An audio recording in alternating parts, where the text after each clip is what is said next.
Hey, you guys, welcome back. Talking with Mark Nilsson today, and before the break, I was going to ask you about you started refinishing furniture and then painting furniture, and then that parlayed into actually doing artwork as a profession. But there's a little bit more to that. And before you became a full-time artist, you were actually working as a security guard?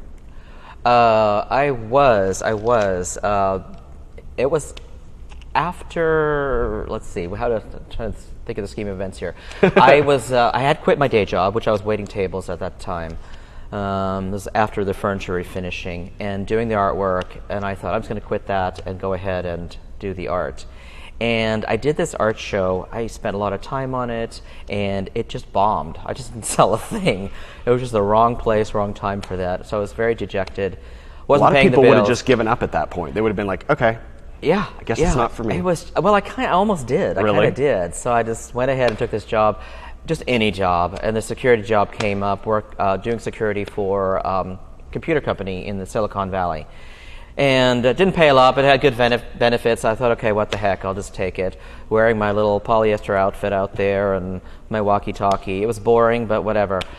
Paying the bills. Paying the bills. And thinking, okay, the art will just be a hobby again. But about a year into that, a lot of people had said that I needed to be more positive about my art, because people would say, your artwork's great, and I found myself negating it and saying, oh, it's not as good as so-and-so, it's not as good as this or whatever. And they said, just knock that crap off. Do you think that was because you were sort of scared to accept the fact that maybe you really could do this? Absolutely, absolutely. So I definitely had insecurities about that.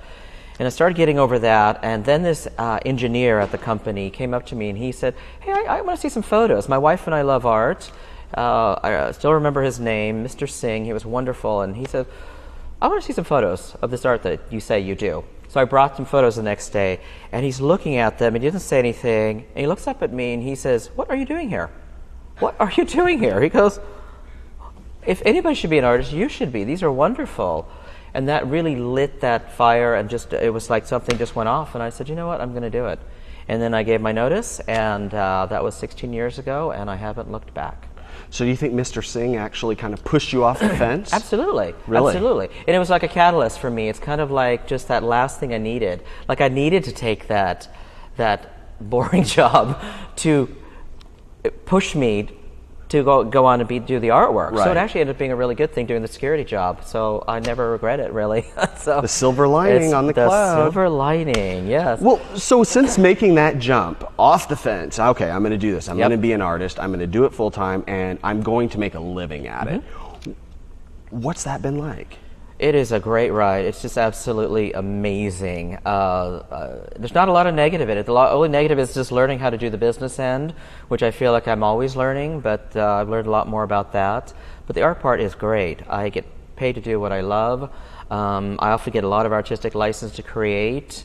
It's been amazing. I just absolutely love it. Do you think people actually hire you with more of, hey, Mark, I've seen your work. I know that you could transform this wall, and I just really want you to take what you do. I want a mountain, I want a dog, and I want a little kid in it, or something like that, and then you do the rest? Right, yeah. It works differently. It's kind of funny. Some people have a very distinct idea of what they want. Others are more like, there's the wall, do something. So I kind of like to see an idea of what they want. Like some people, they go, we want a Tuscan scene, or we want a water scene.